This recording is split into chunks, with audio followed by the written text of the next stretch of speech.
It's like we're back in the studio. Los Angeles, 1997. That's a good analogy. Brett Gurwitz behind the controls. This is Brett.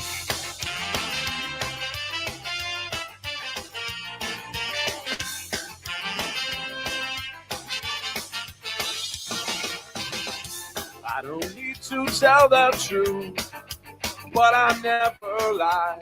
I don't need to bow to you. You're just passing by. I never wanted to be the one you bitch and moan come home to. But as long as you look good, I'll come back to you. Get inside my troubled mind with all of your threats. Sometimes I think I was blind. Not before we met. I never wanted to be the one that you depend on for your life. When you cry, it smells like soup. Sounds like Shona knife. Never feel how I said all night. I gotta ride. Each time I stayed all night. No, I just might.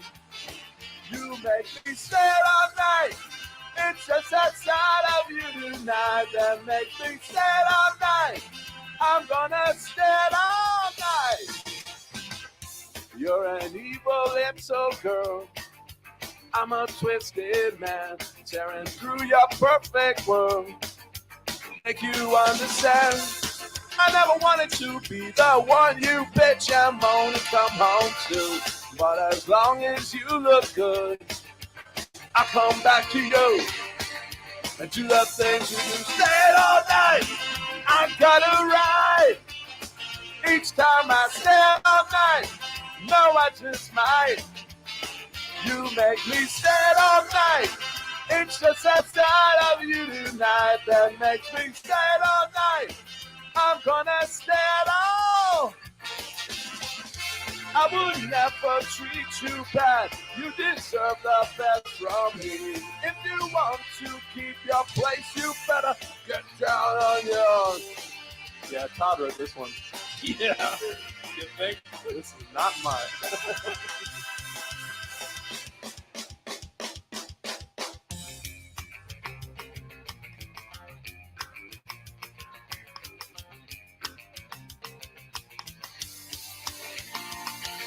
Stayed all night, I gotta ride. Each time I stayed all night, no, I just might. You make me stay all night. It's just that side of you tonight that makes me stay all night. I'm gonna stay all night. R.I.P. Todd. Text the round robin your questions, comments, wagers. Give us a reason. Sleeper fantasy play, your best alternative line, whatever you have. Text the round robin 757 354 5517. Can you see by the dawn's early light what so proudly we hailed at the twilight's last gleaming, whose cross stripes and bright stars through the perilous fight for the ramparts we watched were so gallantly streaming, and the rocket's red glare, the bombs bursting in air, gave proof through the night that our flag was still there. Oh, sing the star-spangled banner yet wave, for the land of the free and the home of the brave. This is the Deep End Broadcasting Network. You are tuned in to the Round Robin with Stephen Murray on Deep End Broadcasting.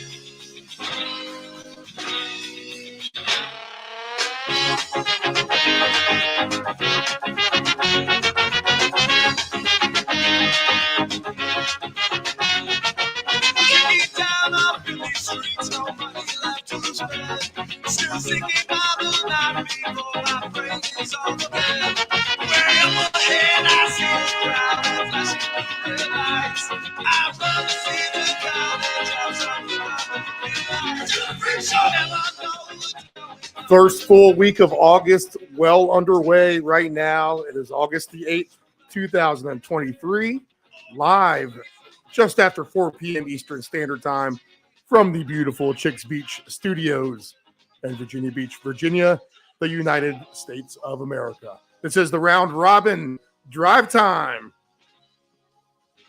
Your football info, baseball too, whatever we have on the scope on your drive home or wherever you may be in the world at this moment.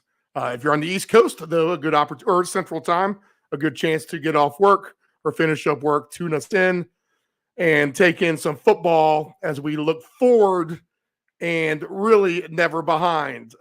With all that being said, a lot to get to. We'll look at the baseball games later. We'll also have on Nick Athen from primetimesportstalk.com and his site, thechiefsblitz.com, which will launch in the next 24 to 48 hours. We'll link all that stuff on our website as well. So Nick Athen, who is my former boss for Warpaint Illustrated, talked about him last week some. He'll join us today, and we will talk Kansas City Chiefs, the cream of the crop of the NFL. Like I said, baseball picks later, but, training camp is well underway. We do have some latest news and notes from today. So let's just go ahead and peruse what we got, because I'm kind of getting updated to some of this too. We'll skip over a few of the things that don't feel too crazy. But how about this? Well, we'll start from the Atlanta Falcons. Clark Phillips III, cornerback. Left leg injury, carted off during practice today. How about that for injuries? Damiere Byrd for the Carolina Panthers, wide receiver, where they may be a little bit thin as well. Looks like he has a hamstring injury, and he is out about 2 months now. Eddie Pinheiro, the kicker, also dealing with a groin injury. So we'll see if that lingers into the opening week here. Scrolling through, I saw a good one. Yeah, this is not a good one. Bad one if you're a Broncos fan. Mike McGlinchey, the big right tackle, rolled up in practice today. He left the field, so he is hurt. We'll see if that right tackle situation will be hampered for Denver. The actual real big news of the day will be Jonathan Taylor. He is not at practice today. He has left the team to rehab his ankle, and his absence is reported to be excused. All right, so we'll see that. We'll see how that kind of lingers on. Jonathan Taylor and management, Jim Irsay, at odds with each other a little bit over the running back contract situation, which is a league-wide thing.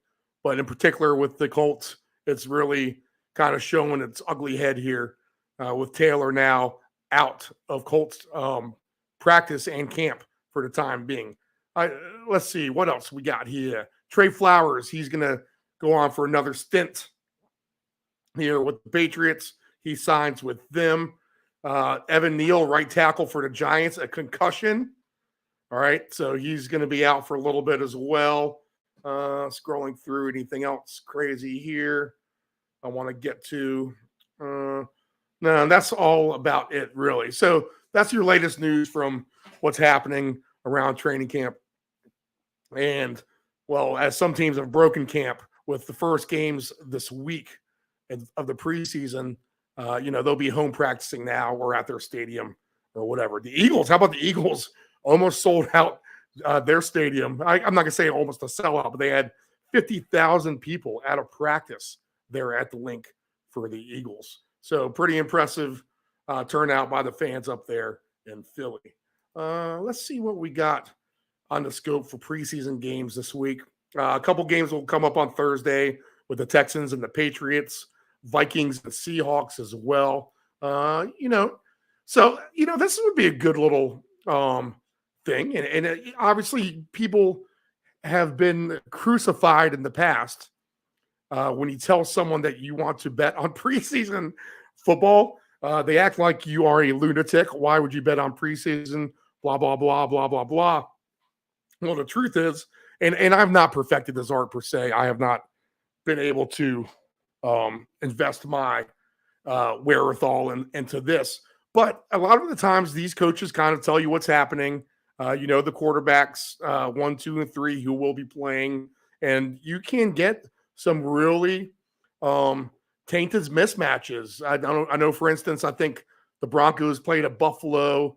Was it last year or 2 years ago? Where the Bills played their whole starting team for 2 quarters against Denver, and they were able to roll up 42 points against the Denver team that was barely fielding a second string at that point.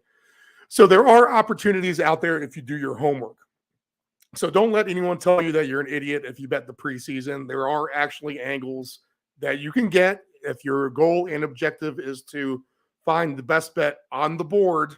You go ahead and you try to grab whatever that may be. That could be WNBA. That could be men's college basketball. That could be a baseball play.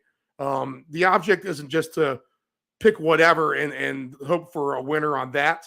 You kind of try to look at the best available plays on the board, and you go with that with your knowledge. So if you are invested into preseason football, then yes, there is a way to make money.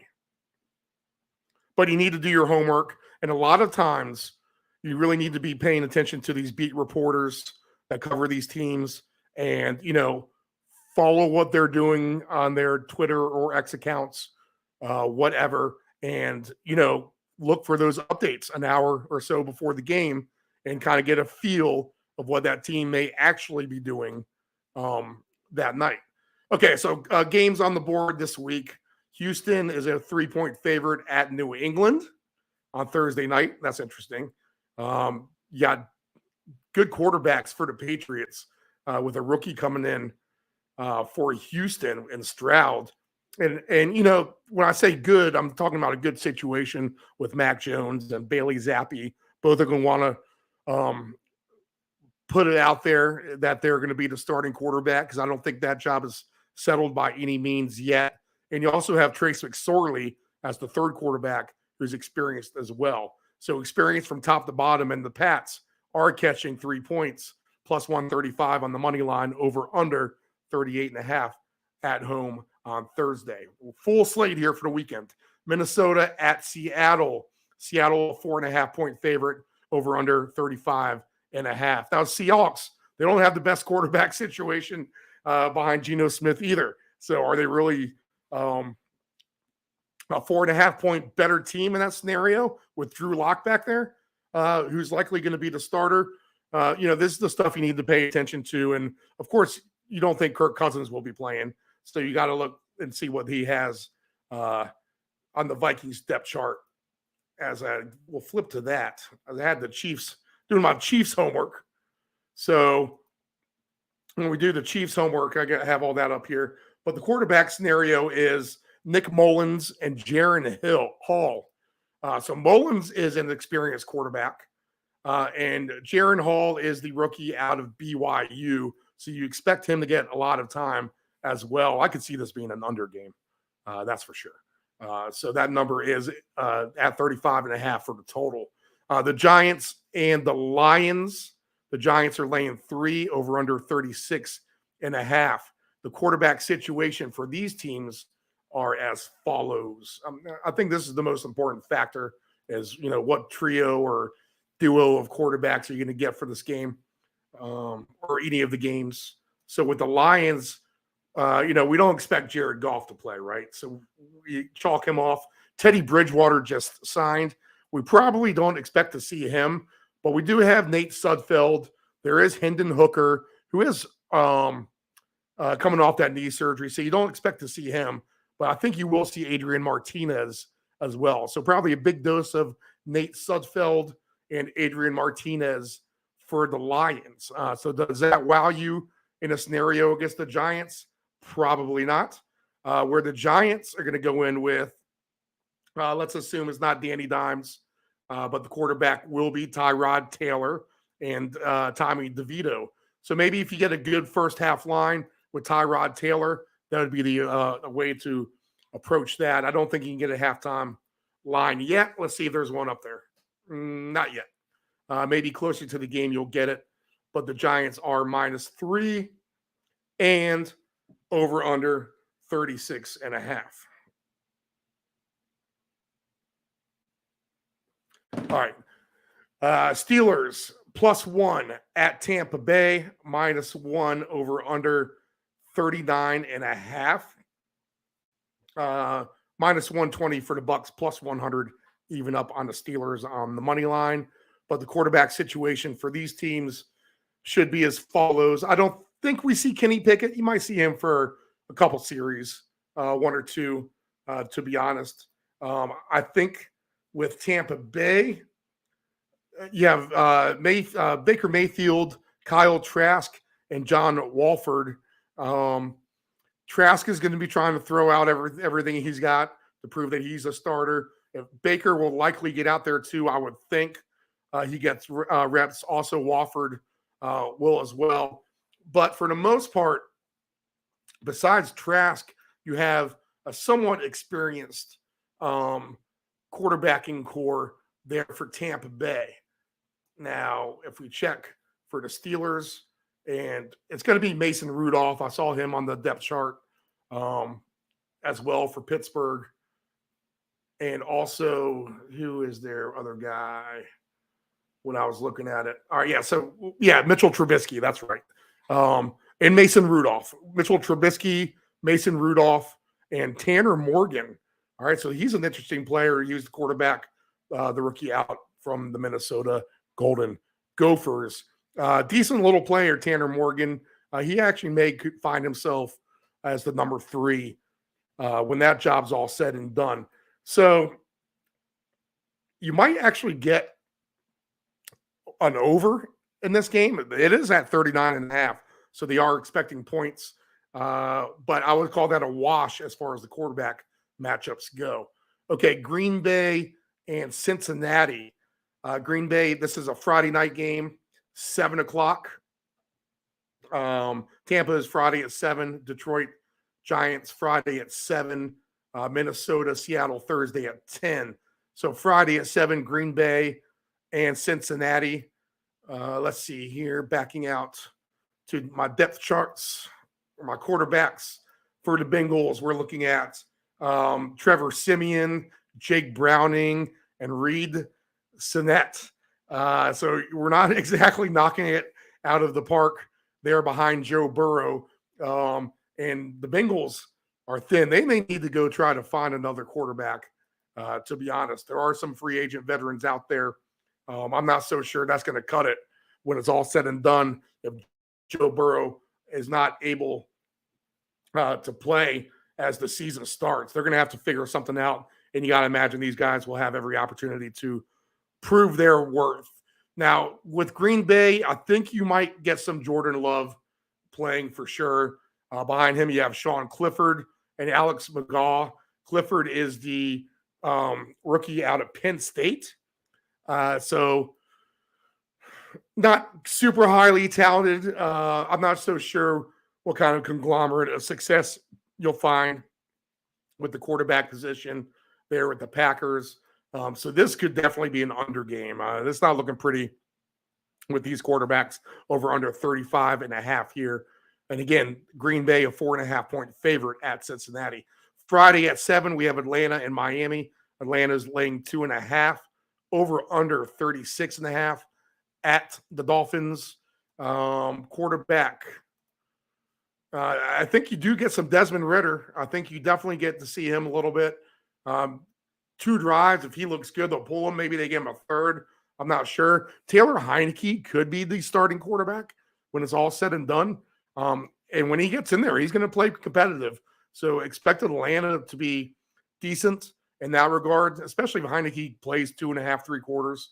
Logan Woodside will be the third-string quarterback there for the Falcons. As far as Miami goes, the quarterback room looks like this.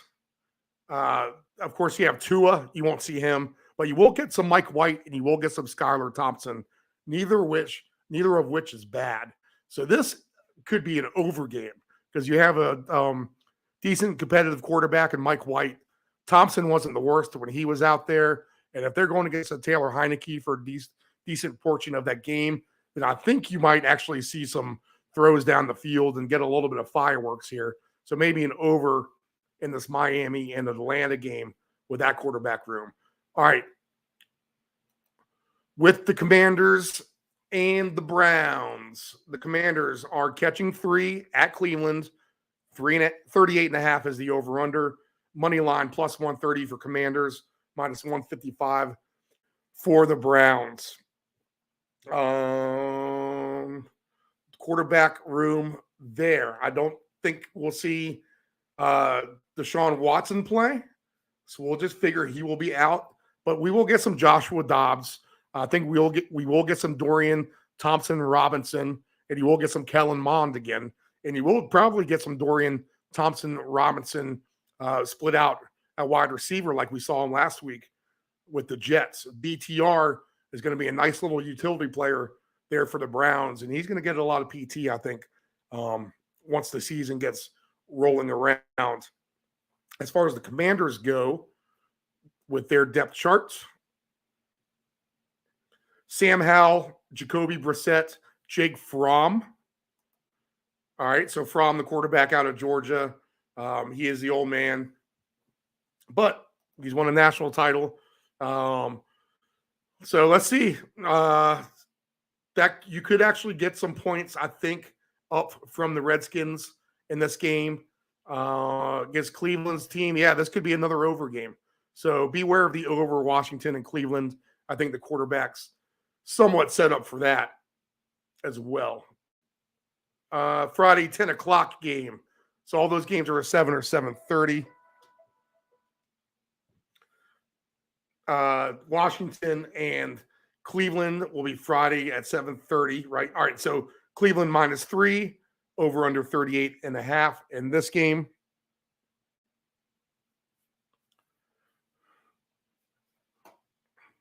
Pool season phone blowing up. Let's see here. So I'll back out here. Sorry, people, completely distracted by that phone.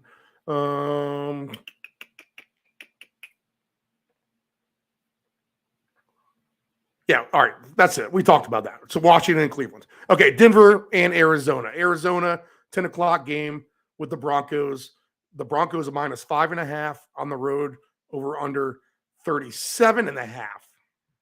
All right, so the Broncos a big road favorite at Arizona. I don't get these road teams like Houston and Denver being road favorites the way that they are. A few other ones too. I get the Giants because of Tyrod, but you know, some of these just really don't make any sense at all. All right, so quarterback situations for these teams. There's a lot of clicking to get this all squared away. Denver and Arizona. Okay. Where are we at? Denver and Arizona. Depth chart for the Cardinals is this. I looked at this last week. I wasn't impressed. So Colt McCoy, but he is a seasoned veteran. He's going to know what to do. You have Clayton Tune. You have David Blah. You have Jeff Driscoll.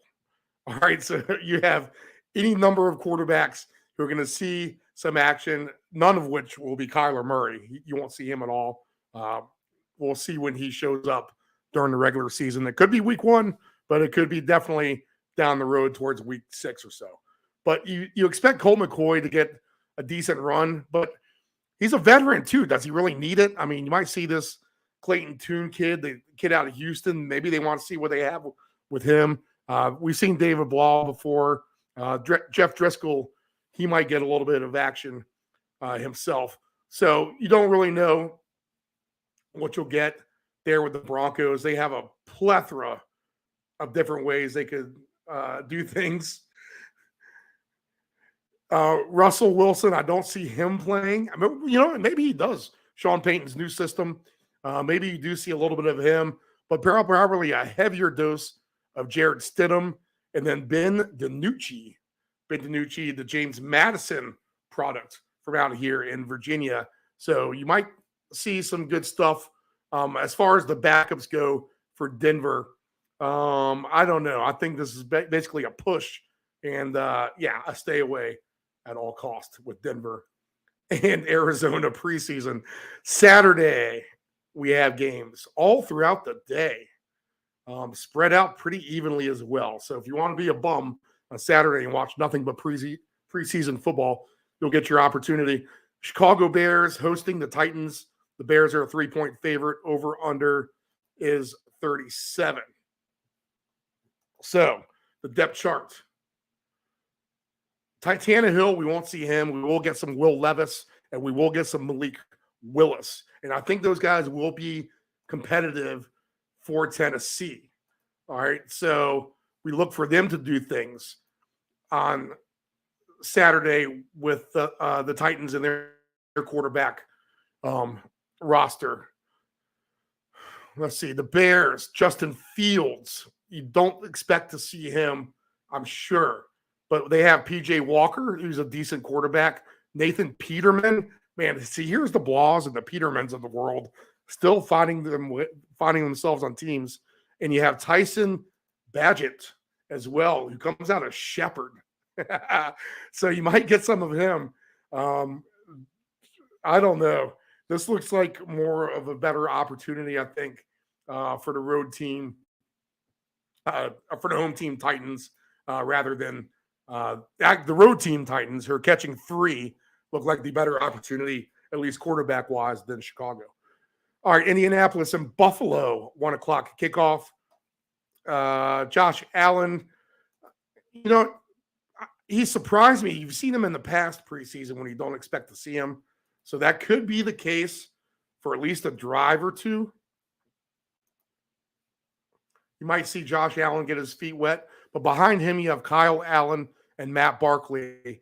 And that does not appear to be a scenario for Buffalo to score points if Josh Allen is not playing. They might need to get another veteran quarterback themselves. You talked about the Bengals maybe needing one. Those guys might as well. For the Colts, you could see this split up 3 ways. Anthony Richardson, Gardner Minshew, and Sam Ehlinger all could get the nod. Maybe you get a quarter each out of Minshew and Richardson, and then the whole second half by Ehlinger. I'm not sure, but I could see an even split, 1/3, 1/3, 1/3 there. And I think you would favor the Colts just because you won't see Josh Allen. I think you'll have a better chance with the Colts quarterbacks. The Colts -5 at Buffalo, over under 39.5. Another one of those crazy lines. Saturday, 4 o'clock, Carolina and the Jets. So do we see Aaron Rodgers? This is the Jets' second game. You won't know until closer to the game, but you might see a drive or two. But you're not going to get too much. But behind him, Zach Wilson and Tim Boyle. Not the greatest the other night, but, that's the first preseason game. What do you expect? But they do have one game under their boots, unlike Carolina. Now, Bryce Young should get some action.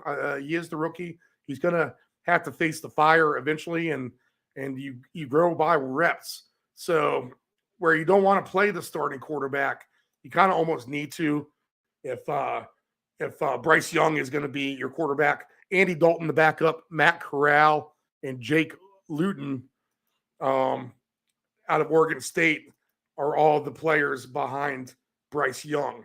So Dalton, maybe he doesn't play. Maybe he's the one who doesn't play, and you get a bigger dose of Matt Corral, the quarterback out of Mississippi. We'll have to see how the Panthers play that. But I would say that's a wash overall. Saturday, 5 o'clock, Dallas and Jacksonville. I don't think you see the starting quarterbacks at all for this game. Trevor will sit. Dak will sit. And behind them, we have, let's see, Cooper Rush, Will Grier for Dallas. Rush wasn't the worst. He definitely wasn't the worst. And for Jacksonville, we have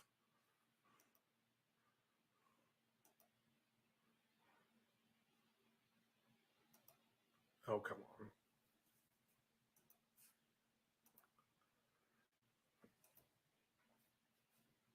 Nothing but ads popping up is what we have on the Jacksonville depth chart.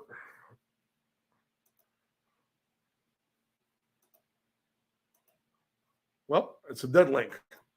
So maybe they're redoing their depth chart. Okay, here we go. Got it now. CJ Beathard and Nathan Rourke. So if we don't see Lawrence, we'll see CJ Beathard and Nathan Rourke. I would say that's overall a push and a complete unknown. Jacksonville, again, another road team who's a favorite, -4 over under 37.5 at Dallas. Philadelphia and Baltimore. Baltimore is -6 over under 35.5.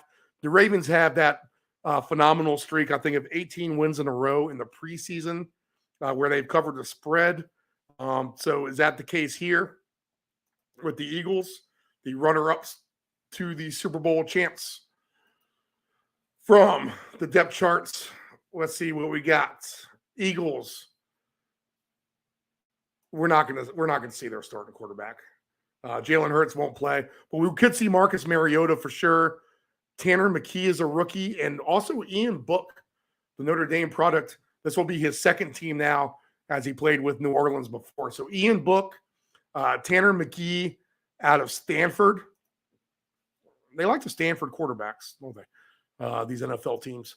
And Marcus Mariota. We expect no Jalen Hurts. And for Baltimore, I think it's the same cast of characters who they've always had, right? So we might see a little bit of Lamar, but I'm probably thinking not, just because of how he can get hurt. But Tyler Huntley, Josh Johnson, and Anthony Brown. And Huntley and Johnson are capable of carrying the Ravens. I would say that's an advantage to Baltimore as far as the depth chart goes. All right, Saturday, 9 o'clock, Rams and Chargers. Rams -3, over under is 33.5. Depth chart wise, see, there's a whole learning experience. I feel like I went over most of these last week. Oh, yeah, Stetson Bennett. All right, now there's a Georgia old man quarterback for you. Brett Rippon and Dresser Wynn, another rookie. Dresser Wynn, a quarterback out of Tennessee Martin. That will be your trio of quarterbacks for the Rams. We don't expect Matthew Stafford to play, do we? But Stetson Bennett, Brett Rippon, and Dresser Wynn, that does not look like a promising core of or trio of quarterbacks to get going here.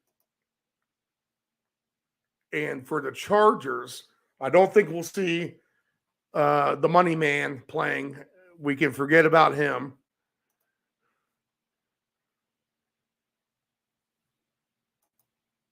Herbert is not going to play. After him, it's Easton Stick and Max Duggan, rookie from TCU, who was, on the other hand, wow, could be the national champion rematch of quarterbacks.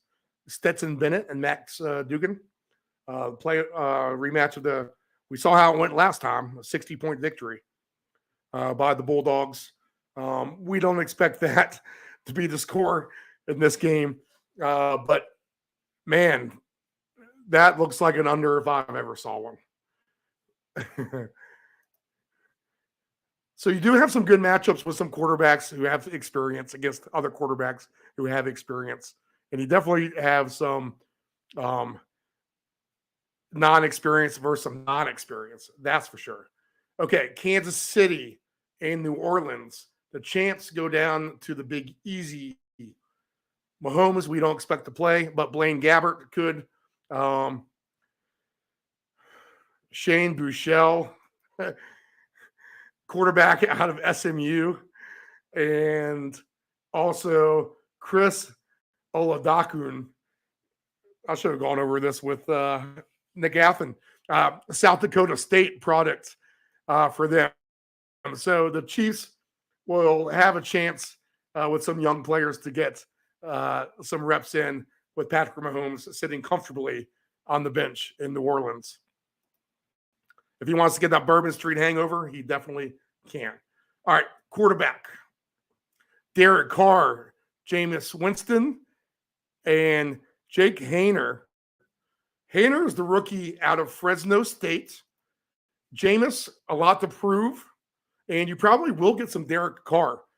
So I would think that this would be an advantage for the Saints in this scenario against the Chiefs. You're not going to see many Chiefs starters. You're going to see a dominant second team, I would think, going into this preseason.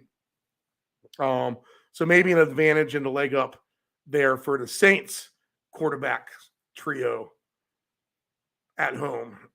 Again, that point spread is 3, so that's a cheap number for the Saints to lay there. All right. That's not a bad pick. I like that actually for preseason. And the 49ers -4 at the Raiders. So we have Purdy. You won't see him. You will get some Trey Lance. You will get some Sam Darnold. For Vegas, you probably won't get Garoppolo. I don't think. Maybe you do since it's a new team, new system, but there's just no depth on this team. After him is Brian Hoyer, Aiden O'Connell, and Chase Garbers.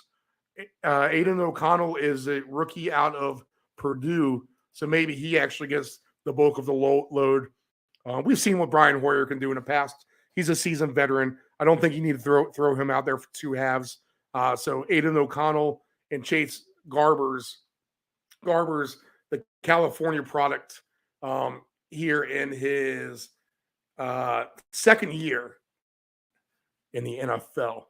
So as far as games go in the preseason, I would think 49ers would be good over the Raiders. The Saints would be as well over the Chiefs. I think you could probably go with the Ravens again. Let's see. I think you're looking at an under in that Arizona Denver game.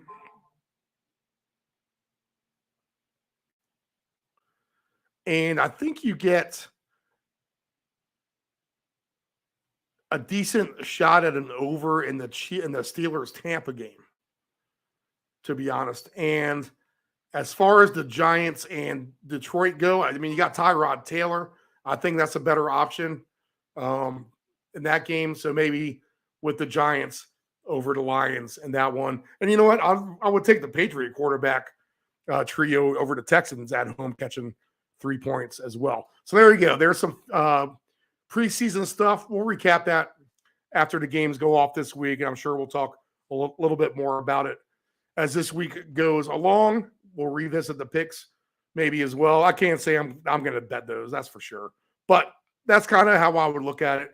Look for the quarterbacks with experience, a la Patriots, against quarterbacks with no experience, a la Texans. All right. And then if you get experience versus experience, an over, inexperience versus inexperience, an under. So simple formula, easy to go by. Let's see how it does in week 1 of the NFL. All right, we need to go ahead and take a break. Stay with us. We're going to go ahead and get Nick Athen on here. He is with PrimetimeSportsTalk.com, also launching the ChiefsBlitz.com. You'll be able to get his podcast right here on Deep End 757. All right, so that's good. We'll have his content up as well. We will talk all things Kansas City Chiefs, see what's up with the champs. Baseball picks later. We'll be back.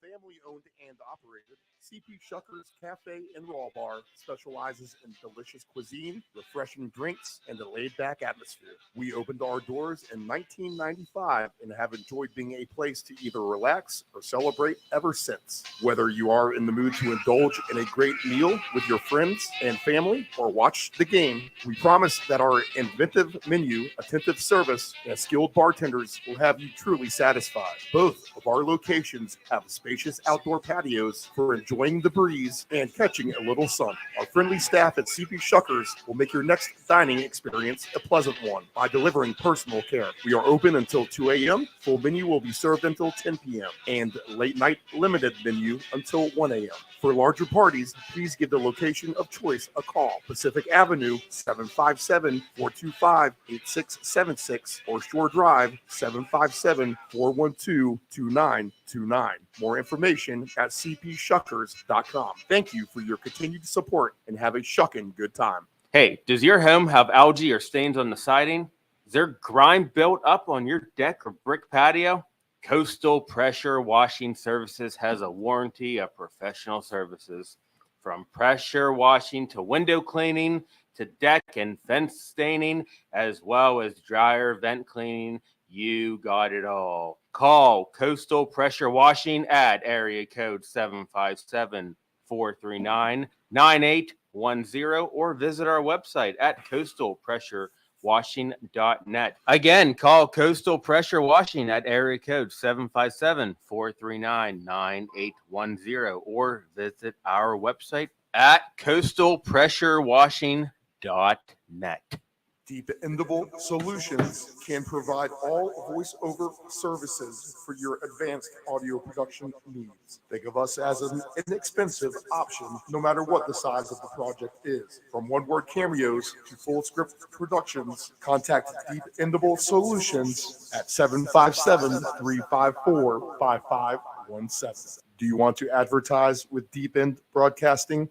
Send us an email at deepend757@yahoo.com. That's deepend757@yahoo.com. This is the Deep End Broadcasting Network. It is estimated that 23% of car accidents each year involve a cell phone. That's 1.3 million accidents a year. Reaching for your phone, you are 4 times more likely to crash. Dialing on your phone, 2.8 times more likely to crash. And texting on your phone, you are 23 times more likely to crash. Attentive drivers are safe drivers. Know your gambling limits. Don't ever bet what you can't cover. Wagering on sports is only fun when you do it the right way. Not every bet will win. When you get on a bad run, know it and avoid trouble. Know your gambling limits. Control your alcohol. Don't fight. Don't drink and drive. Your one punch could kill someone. It happens. If you're behind the wheel, you may think you are fine, but then the other driver is under the influence of texting, and then you are done. Control your alcohol. This is the Deep End Broadcasting Network.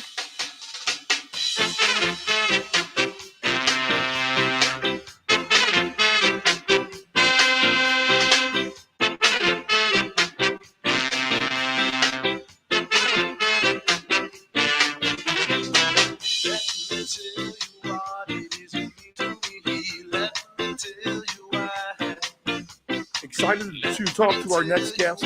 He's been my boss, or was my boss, for many years, many moons ago.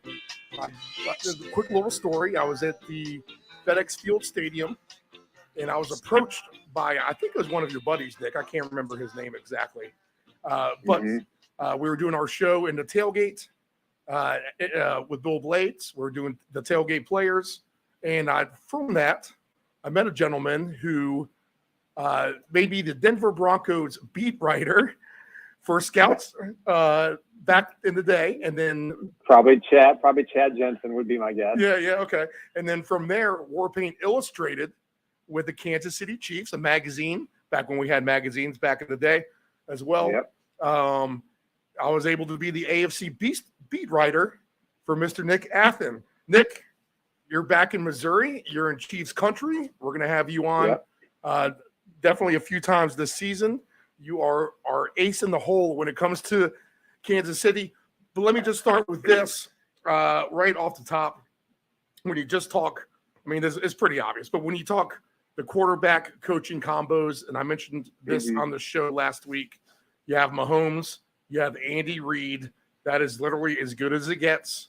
When you have that kind of combination in years past, 49ers in the 90s, Dallas in the 90s, the Brett Favre Packer days somewhat as well. You just know what the Brady and the Patriots, you just know what you have.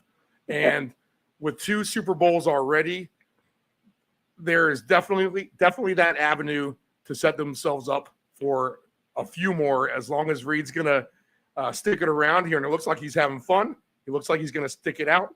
But just in a nutshell, long term here, the Chiefs really have a chance now to rack up some rings, don't they? Yeah, I think so. I mean, I suffered for 50 years like most Chiefs fans who are my age. And, we get Mahomes and, we think he's going to beat the Patriots. It was all set in stone. It was just the perfect way to bury the Patriots, and the Patriots pull it out, and you think, hey, man, this franchise is just doomed. And the next year Mahomes does his magic, and then 2 years later he does his magic again. And you know what? I don't take anything for granted, Steve. I am a diehard Chiefs fan. I love Patrick Mahomes.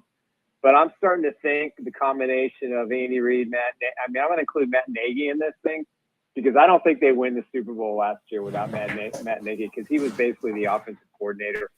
Eric Bieniemy kind of, was a ways back on the totem pole, in my view, set some things up. But I think the way Matt, kind of forced Patrick to look at things a little differently, you can kind of see what he was able to accomplish. And now that he's firmly in charge of the offense completely, that trio, I think personally, because Matt will be the heir apparent to Andy Reid whenever Mrs. Reid decides he's going to retire. Right. I think that the Chiefs fans are we're in a fun period. I think for the next 5 years, I'm not going to be greedy. I think they can win 2 more Super Bowls in the next 5 years. Whether they go back to back is irrelevant.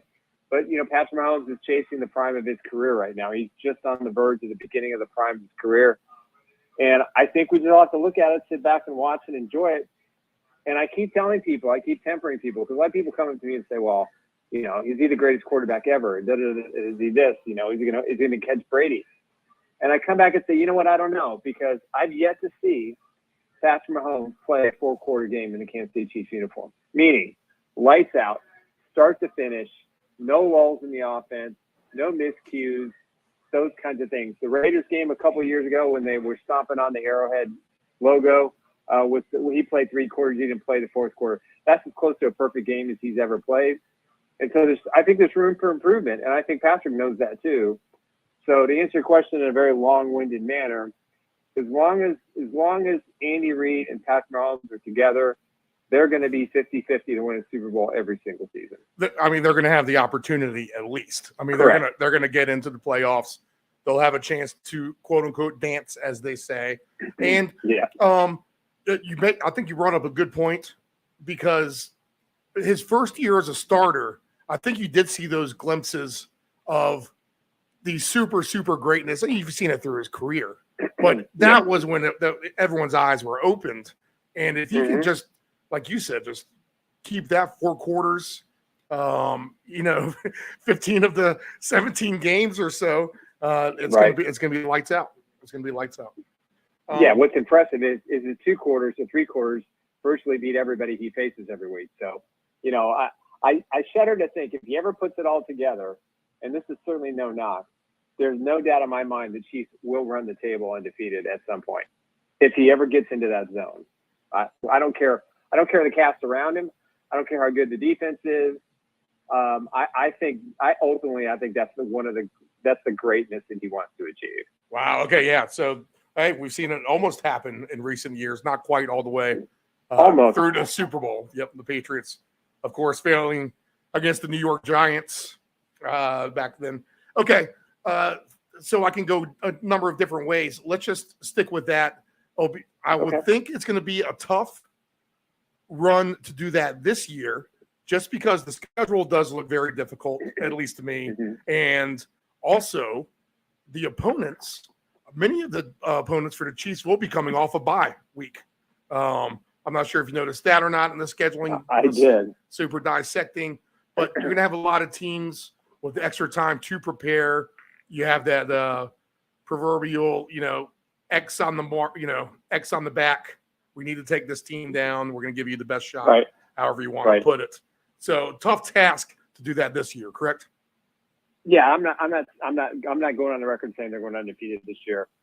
They've got too many young receivers. I mean, they've got some of the youngest wide receivers in the NFL.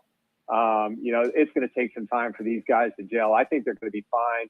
I love the makeup of the wide receiver room because this offense has changed. And so I think it's going to take a good solid year, with Nagy back at the helm full time as the offensive coordinator, to really elevate, because those young guys, Kadarius Toney, Sky Moore, Rashee Rice, even MVS, Justin Ross, or Richie James. I mean, you've got guys who have a lot of talent, and the offense is going to be spread the ball around. What we saw. I mean, I marvel at this offense. Go back to the AFC Championship game, and they were down to Marcus Kemp as their wide receiver, and they still won the football game. So that tells me the system is solid, and the quarterback knows how to find the open guy. And that's what this offense is going to be. Obviously, you have Kelsey as well, but you kind of answered my next question. The shoes are fillable with Schuster and Hartman, I think. I think those shoes are fillable, but it's just going to be up to the young bucks to be able to step up and make, hold up their end of the bargain, correct? That's correct. I mean, I think we know what MVS is. He's going to be that deep guy. I think Justin Ross could be that deep guy, and everybody else is going to have a role to play. Kadarius Toney, is he a true number one? I think he's probably a 1B. I'm not saying he's going to be the focal point of the offense, but you saw what he could do last year, and he was injured a lot last year, more so than I think people realize. Sky Moore has had an incredible offseason. I mean, he is in the best shape of his life. He worked hard. He spent a lot of time with Patrick. And I think he's going to be that. He'll easily take the receptions and the sweeps and do all the things that McCole Hardman. And I think the biggest thing for Sky Moore this year is he understands the playbook. It took McCole a few years, if he even got it on his way out the door, to really grasp Andy Reid's complex offense. And I think Sky got it. I think Toney understands it. Rashee Rice is going to build into it. I think Justin Ross understands it. Obviously, MVS does. So, again, you don't need superstars. I mean, the Chiefs won the first Super Bowl because of Tyreek Hill. They had a long, they had bombs away, the old Daryl LaMonica kind of style offense from the old Raiders, just bomb, and it worked. And then they had to adapt, and they've adapted. So now it's a matter of fitting in the new pieces that are going to fit into what Mahomes wants. And again, these are going to be chunks. These are going to be yards after the catch. It's not going to be, you're going to see a 10-play, 80-yard drive. And that's good because it rests the defense, and it also beats up the opposing defenses who keep drafting players and keep coming up with schemes, and Mahomes just keeps adapting. And I don't think that's going to change anytime soon.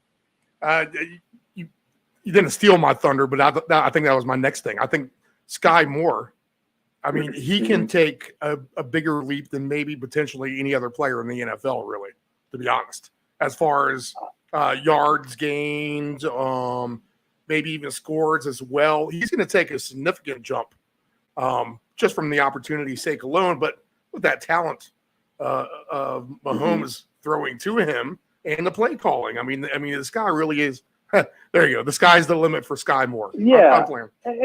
And I think what's interesting about him too, coming out of college, kind of similar to Rashee Rice, he was, in my opinion, Sky Moore, when he was drafted, the best hands and the best route runner I've ever seen come out of college.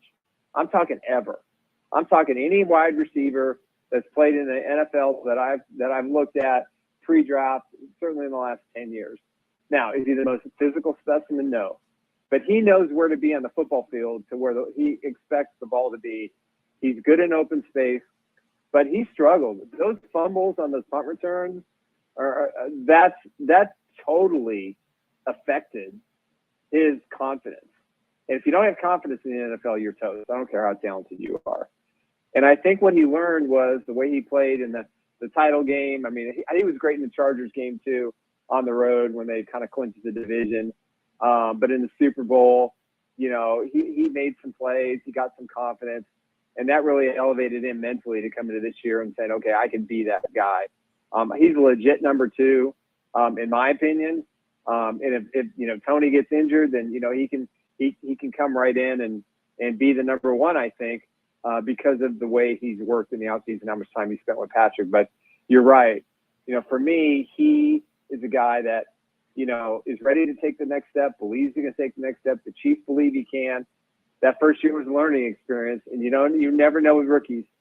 We saw it last year. We had a bunch of guys on defense who took their lumps early on in the postseason. They didn't hit the rookie wall. They played better. So I think, he's ready. It's going to be interesting to see his development. It's going to be interesting, the combination, the competition between him and Justin Watson, who we haven't really talked about. These guys, I mean, they've got some depth at wide receiver, and I love this young class. I'm very impressed with what they're doing in camp, the way they're being coached.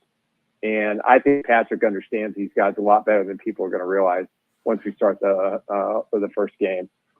Division prices are the Chiefs minus 180 to win the division, plus 350 to win the AFC, and plus 600 to win the Super Bowl, all which I think are good numbers at this point, stage of the game. I think you guys know locally how great the defense is. I think if nationally, if you really dissect the game hard, that the Chiefs have a good defense. But there is just kind of I don't know. I feel like mum's the word on them a little bit. They're still somewhat of a secret. I mean, we're talking about the team with the second best sacks last year. Now, if this team can become dominant, completely dominant on defense, which they were, and maintain that, right? Then, just the upside for the Chiefs defense alone, Nick, talk about that. Yeah, I think so too. I mean, obviously Chris Jones needs to get his rear end into camp. I expect that to happen before Sunday. If not, he's going to be fined a game check for week 1. So I don't think he's going to leave that many millions on the table. But you're right. I mean, I think George Karlaftis has made a huge, huge jump. He's been working with Tom Bahali the entire offseason. He has a burst I hadn't seen last year, and he's another one of those guys. He never hit the rookie wall, and he played his best football in the second half of the season and in the postseason. That's what you want to see from a rookie. It doesn't happen as often, but the Chiefs had 3 or 4 guys, that did that. So I think the secondary is solid. I love the combination of Justin Reed and Brian Cook at safety. L'Jarius Sneed, though he's kind of battling a knee issue. Trent McDuffie looks like an all-pro. They've got Joshua Williams. They've got some depth there, and I think that's good, and I think you need that. Nick Jones, the cornerback they drafted this past draft, he's looked terrific. I think they got him in the 4th round. So the key is going to be, can Felix Uzomo, can he step up? Is Mike, are we going to get anything out of Mike Dana? Are they going to re-sign Carlos Dunlap, which is kind of the rumor post-training camp that he might be in addition. So, they're going to miss Frank Clark. Obviously the free agent they signed from San Francisco, Menahue, is going to be suspended the first 6 games, which is huge. So they're going to have to get some push up the middle with Derek Nottie and rookie Keandre Coburn, along with Jones, to be effective. Now, will they have the same number of sacks next year, this year as they did last year? I'm not sure they can hit that number. It just depends what this defense looks like when Menahue comes back, if they sign Dunlap, and Jones has the right playing attitude, which I'm sure he will. But I think this is the potential if they can stay healthy. The Ducks fall in a row, even though they have a tough schedule. I'm thinking this team could be in the 10, 11, 12 rating, for defense. And if that happens, Mahomes is going to need to score 30 points a game, and Chiefs are probably going to win most of them. So that's kind of what I'm looking at with his defense. I think Steve Spagnuolo was underrated in his performance last year. Kind of thought that was going to be his final year, and then he decided, hey, I want to keep coaching, and now he wants to be a head coach again. So he'll probably get that opportunity after this year if the Chiefs defense plays really well. But I would be cautiously optimistic that this can be a borderline top 10 defense, as long as, like I said, Chris Jones comes in, plays lights out, they get this contract worked out, they can add another veteran pass rusher to kind of bridge the gap until then he can come back in week 6 or week 7. I think that's going to be the key for this defense. The assistant coaches, I mean, if you're talking about them, Spags, Nagy, Tamaha is a name I haven't heard in a minute, but man, what a great football player he was. Just talk about the top-notch class of having all those guys around and more, right? Yeah, I mean, that's the one thing that's pretty remarkable about Andy Reid is, he lost Nagy for a period of time. He brought Spags in after the debacle of the previous defensive coordinator. He's got other coaches who have been promoted. Now, the loss of Eric Bieniemy is really no loss to me, so I don't think that's much of an adjustment. But you look at that the coaching staff they put together. Cullen, the defensive line coach. I mean, he reformed that defensive line last year, Joe Cullen. And I think Joe's going to be the next defensive coordinator in Kansas City if Spag moves on after this year. He has been brilliant. The work he did with Chris Jones last year, changing his technique a little bit, getting Carlos Dunlap to buy in, getting Frank Clark to buy in, some young guys stepped up. That was key, I think, in the development of this defense. So that's why I'm excited about their future. But you got to have a good coaching staff. You got to have good teachers. And Andy's had, in the 10 or 11 years he's been in Kansas City, he's had, plus coaches, minus coaches, some good, some bad, some guys he gave opportunities to. But I think they really found something with this staff last year and some of the changes they had to make moving forward, and they made those. And I think everybody's kind of in the right position, in the right place, from a coaching perspective. Nick Athen is our guest. He is my former boss at War Paint Illustrated, but he now operates Primetime Sports, and also launching tomorrow. Tomorrow will be ChiefsBlitz.com. Let's talk. I want to talk about the competition for the Chiefs just a little bit, Nick. But go ahead and talk about your stuff that you have going on as well. Well, I've got a national site called PrimetimeSportsTalk.com, and it's really kind of all sports, and we encompass, baseball, football, basketball, kind of whatever we feel like in the sports world we talk about. And then maybe not tomorrow, but the next day we should be debuting my new Chiefs site, ChiefsBlitz.com, and kind of going to be similar in the style of what we did at War Paint Illustrated. We're going to have a YouTube channel. We'll probably debut, if everything goes well, over the weekend. This new technology, Steve, is not my thing.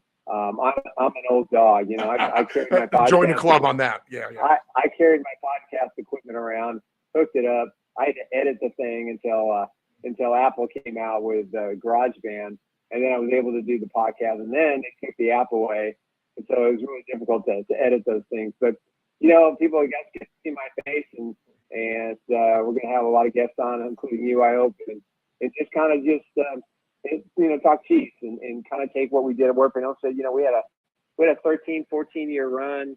It was the time of my life. I met a lot of people. I kind of stepped down and retired about 6 years ago from full-time, writing. And I guess I'm writing full-time now. So the website should be up hopefully Thursday. We should be good to go. And we'll also carry your content as well here on Deep In 757. So really just click to our website, which will take you to the link for all Nick's stuff. And we'll have it easy to click, easy to find for you on the homepage. Okay. Appreciate that. Which team scares you the most in the AFC? The Kansas City Chiefs. Besides the Chiefs. No, that's it. The Kansas Chiefs, the only team. Oh, right. So they can shoot themselves in the foot. If they shoot themselves in the foot and have to shoot themselves in the foot moments like they did last year, they won a lot of close 3-point games, 4-point games. If they're not their own worst enemy, they're in good shape now. On the flip side of the question, in the AFC, obviously the Bengals, they're probably the second best team in the conference. I think the Bills are a distant 3-4.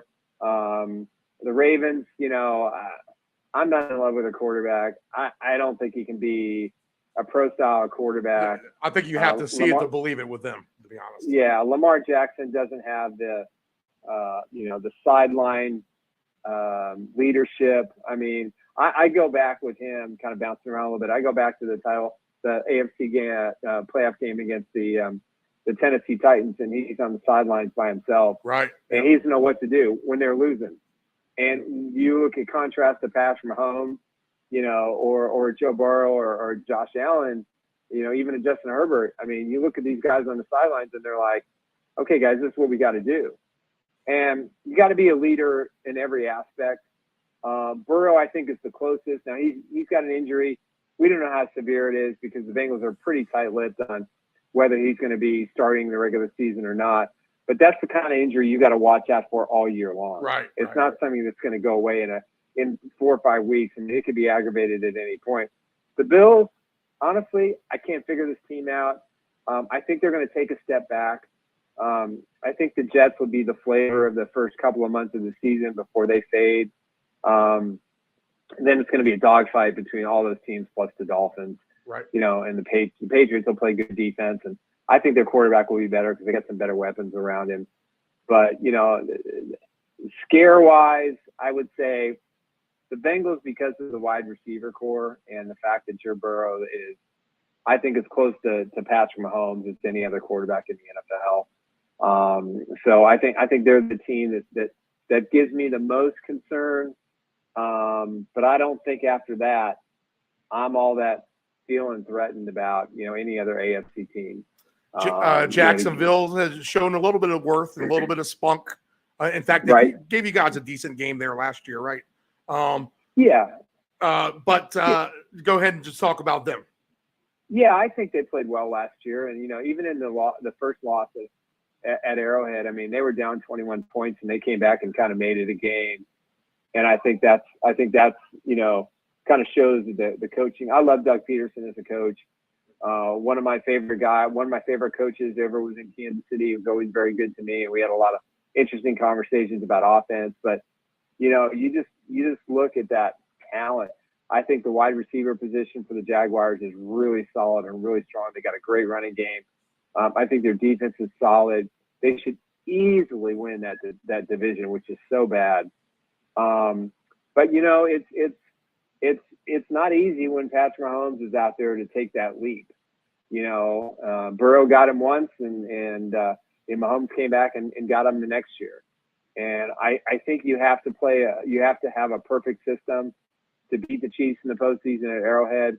I think last year in the playoffs, Jacksonville did a terrific job, but in the end, Trevor Lawrence, he put the ball out there and the Chiefs intercepted, and then there was a fumble, and then he had a lot of open targets, but he just missed them. And those are things he's going to learn. But yeah, they'll definitely be a division winner.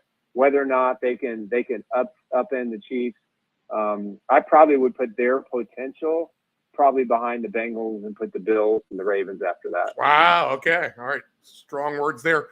Just because of the coaching staff. Right. The coaching staff's the difference to me. And they have a lot. They have a ton of pieces. I mean, that can only where the stock can only go up, I think. Correct. Okay. Raiders, they get stomped on in the division. They don't look good. They don't in training camp. They don't look deep as far as depth goes on the roster, and potentially one of the worst defenses in the league. So it's going to be a tough year for the Raiders. You agree there? Yeah, I think so. I love Jimmy Garoppolo, though. I mean, I wish him well. When he plays, he wins, and if he can stay healthy, I think it's a good fit for them. But yeah, they've got offensive line issues. Obviously, they got an issue with their running back who wants out. I'm hoping he's a free agent and he gets cut and he comes to Kansas City. Right. Even though that would create a roster nightmare for a couple of guys, but I'd still take him in a heartbeat. I think their defense, they lost some key guys. Josh McDaniels he's a great offensive coordinator. I just don't think he's ever going to materialize into head coach. So I think they're gonna struggle, and I don't think they're going to be as bad as they were last year. I think they're going to be a little bit better, but that's a tough place right now to be an NFL fan of the Raiders. Okay, where Andy Reid is showing himself to be the best coach in the NFL right now, and coming out of his retirement is Sean Payton, which makes him somewhere, I would say, in the top 5 anyway, or close to it, but a top 5 NFL coach, we'll just call him that. Right. So he might bring a little bit of a wild card to Denver with their competitiveness in the AFC West. But what do you see from Denver right now? I think Sean Payton should go back to broadcasting. I mean, that shtick that he pulled, talking to right. that first interview he did, and Taking a shot at the Hackett, old coach. Yeah, Nathaniel Hackett was a bad coach, bad NFL coach. Right. He's not a bad offensive coordinator, clearly, because he was part of the package that brought Aaron Rodgers to the Jets. So that means you've got something. But you don't crap on your brethren in the industry. You just don't talk bad about coaches. And he was even talking bad about his general manager. And I think, honestly, the reason he did all that is because he looks at his roster. He looks at his quarterback, who I personally think is done. He took $18 million a year to coach in the only place that was going to hire him.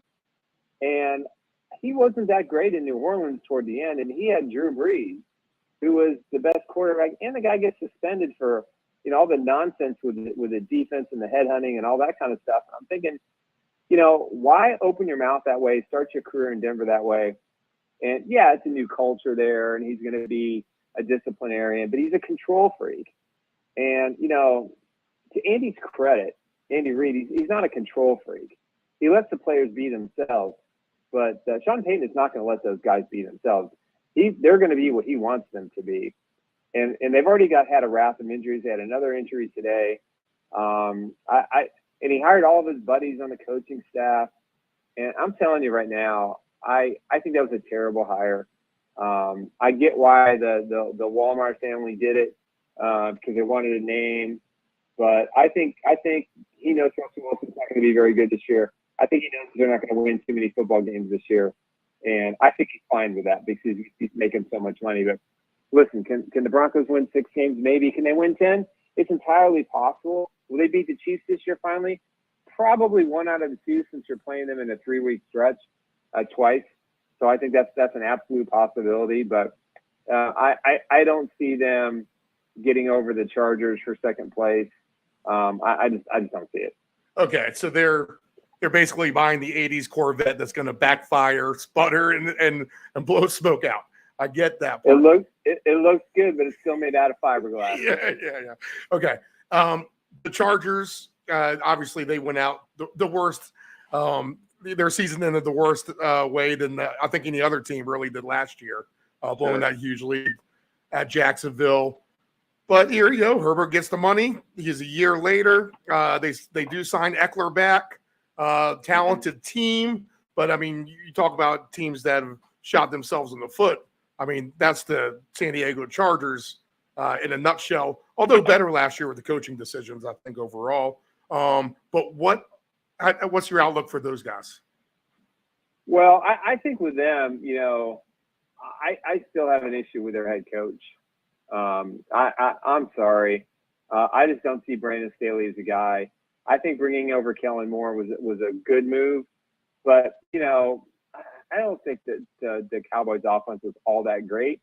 They certainly had a quarterback who's at best above average. That's not what he's got in I almost said San Diego, in Justin Herbert, but he's got a guy that, just got paid a bunch of money, hasn't won a single playoff game, fell completely to pieces in the second half against Jacksonville with a 27-0 lead. And you just look at this team, and I mean, they've got players. They've got, Mike Williams, one of my favorite wide receivers, Keenan Allen. I love him. They drafted Quentin Johnston, who the Chiefs were very interested in out of TCU. They got Josh Palmer. They've got the running back in Austin Eckler, even though he's kind of, he wanted a better deal. They got Joshua Kelly as his backup. They've got a good defense, not a great defense. They have all the pieces, but I just don't think the combination of Brandon Staley, Kellen Moore, and the defensive coordinator Derek Ansley are going to be in a position to where they can beat the Chiefs. And then with Justin Herbert, I mean, what is he really? He's a high-paid quarterback who, like I mentioned, hasn't won anything. And I think it's important that you look at this team overall and say, Brandon Staley's in a lame duck year. They have to win this year or he's going to be out of a job. All right. Interesting stuff there for sure. Yeah, I mean, he hasn't really proven anything yet, even if he did make better coaching decisions last season. the way that everything Right. blew up in their face at the end kind of takes that what little good taste you had in your mouth and makes it very sour at that moment. Yeah. Okay, Exactly. Nick Athen, primetimesports.com, chiefsblitz.com. You'll be able to catch his show on our website. We'll go ahead and take a break. We have the baseball slate for tonight, a big card. I want to go through that, see what we can find there. Nick, you got any hot takes on the Royals since you're out there in Kansas City? John Sherman, you better get that downtown stadium deal done, and you better spend some money in the offseason signing some players. So I think they've got the wrong manager. I think they've got some young talent that's halfway decent that I think they can take the next step. But I'm not sold on their manager. John Sherman needs to hire a top end executive to run the franchise that can also help him with a downtown stadium. And I think that's going to be his biggest challenge in the offseason. They're going to announce the move, I think, downtown Kansas City for the new ballpark at the end of the season. So then it opens the door where the Chiefs are going to go, and that's a conversation for another day. But for the Royals, it's going to be a long road back to being a team that can win this division, even though this division absolutely stinks from top to bottom. A 500 record. It's winnable. Yeah, it's winnable. Yeah, you're only a few games out of first place. Right. So the stadium, I haven't heard much about that personally myself. In Virginia, you don't hear much about the Kansas City Royals and their new stadium prospects downtown. But is that going to be like a convertible roof dome there? It'll be open air. Yeah, it'll be open air, and they're going to build some shops and restaurants, and they're going to build a little community downtown. At least that's the plan. The drawings are great. It looks fabulous. I think the area they picked in the East Village in downtown Kansas City, for those that know it, is the right spot. The land's available. They're flirting with going to North Kansas City, which I'm not sure that's something that they're going to ultimately do. I think they're just trying to get more money out of Kansas City, Missouri. But I think they have a good plan for the stadium because they've made it very clear that they want out. They want to build a new one downtown, and that's what they're going to do, regardless of how good the team is. But it's still gonna cost a lot of money, and they're going to have to come up with some of their own funds, which they claim they have. So again, that's going to be interesting to see what money they get from the state, because the Chiefs want a new stadium or they want to renovate Arrowhead again, and they're not going to take a penny less than whatever the Royals are getting. So, there's going to be a battle between the two in the state, to get some free money. And that's going to be interesting to see how that plays out when it's all said and done. All right, cool. All right, good insight. All right, Nick, let's let preseason play out a few weeks. We'll see how things progress, and we'll get you on towards the end of that and right before the season starts, okay? You got it, Steve, anytime. Appreciate it very much. All right, Nick Athen with ChiefsBlitz.com and PrimetimeSports.com. Baseball games, and we'll try to see if we can find a couple picks right after this.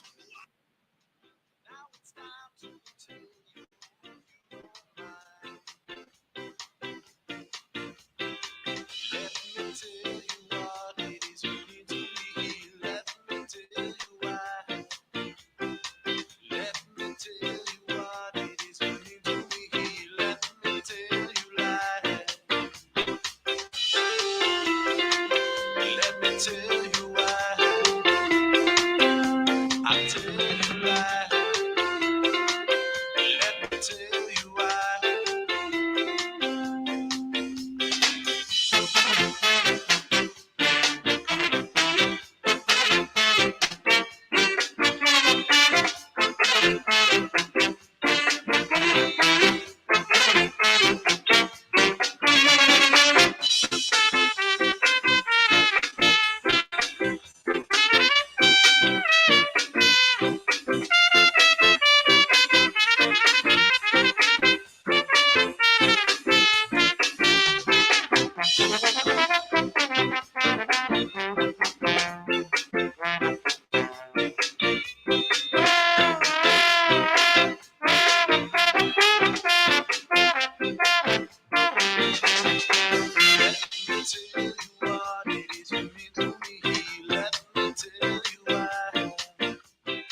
the Deep End Broadcasting Network. Hey, does your home have algae or stains on the siding?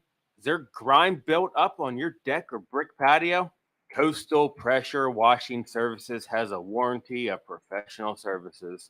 From pressure washing to window cleaning to deck and fence staining, as well as dryer vent cleaning, you got it all. Call Coastal Pressure Washing at area code 757-439-9810 or visit our website at coastalpressurewashing.net. Again, call Coastal Pressure Washing at area code 757-439-9810 or visit our website at coastalpressurewashing.net.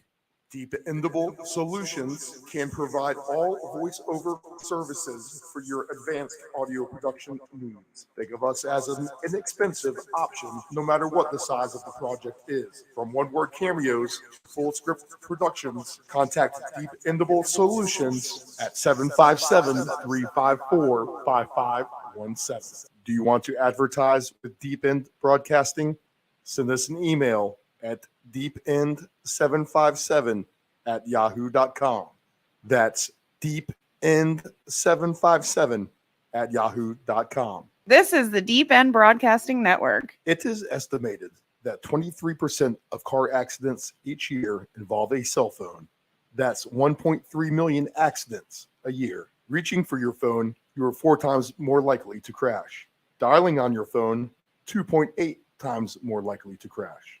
And texting on your phone, you are 23 times more likely to crash. Attentive drivers are safe drivers. Dependable Solutions can provide all voiceover services for your advanced audio production needs. Think of us as an inexpensive option, no matter what the size of the project is. From one-word cameos to full script productions, contact Dependable Solutions at 757-354-5517. Know your gambling limits. Don't ever bet what you can't cover. Wagering on sports is only fun when you do it the right way. Not every bet will win. When you get on a bad run, know it and avoid trouble. Know your gambling limits. This is the Deep End Broadcasting Network. Family owned and operated, CP Shuckers Cafe and Raw Bar specializes in delicious cuisine, refreshing drinks, and a laid-back atmosphere. We opened our doors in 1995 and have enjoyed being a place to either relax or celebrate ever since. Whether you are in the mood to indulge in a great meal with your friends and family or watch the game, we promise that our inventive menu, attentive service, and skilled bartenders will have you truly satisfied. Both of our locations have spacious outdoor patios for enjoying the breeze and catching a little sun. Our friendly staff at CP Shuckers will make your next dining experience a pleasant one by delivering personal care. We are open until 2 a.m. Full menu will be served until 10 p.m. and late night limited menu until 1 a.m. For larger parties, please give the location of choice a call. Pacific Avenue, 757-425-8676 or Shore Drive, 757-412-2929. More information at cpshuckers.com. Thank you for your continued support and have a shuckin' good time.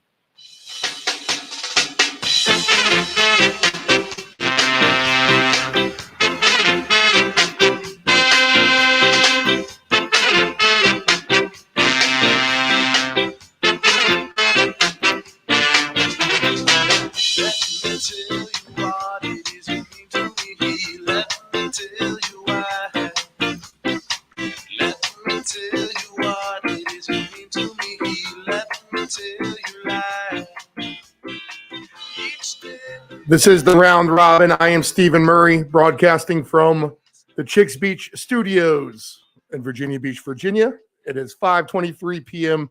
Eastern Standard Time on this August the 8th, Tuesday, 2023. We are live, and let's go ahead and take a look at everything Major League Baseball as we start another full slate of schedule games. Everyone plays each other, and we actually have a game underway. Let's go ahead and update that real quick. But since we last did this little drill, 3-3, bottom of the fourth, Nationals Phillies, game one of their doubleheader, rained out last night. So the makeup game is today. Okay, so we have some things happening in the standings. We have some teams that are hot and some teams that are not, and we'll see if that can help us find some things going on right now. Let's start in the American League. In the East, the Baltimore Orioles, winners of 4 in a row, and now 8-2 in their last 10. They have a 3-game lead on the Rays in the American League East. Blue Jays, they've won 4 in a row as well. They still trail 7 games out of first place. They can't make any ground on the Orioles is the problem. D-Rays are 6-4 in their last 10. Boston struggling a bit, 3-7 in their last 10. And the Yankees are 4-6 in their last 10, 58 and 55. Still above 500 for the year. And if they were in the National League Central, they would be right there, just a couple games out of first place. And that would be, I think, the closest one they'd be. Yep.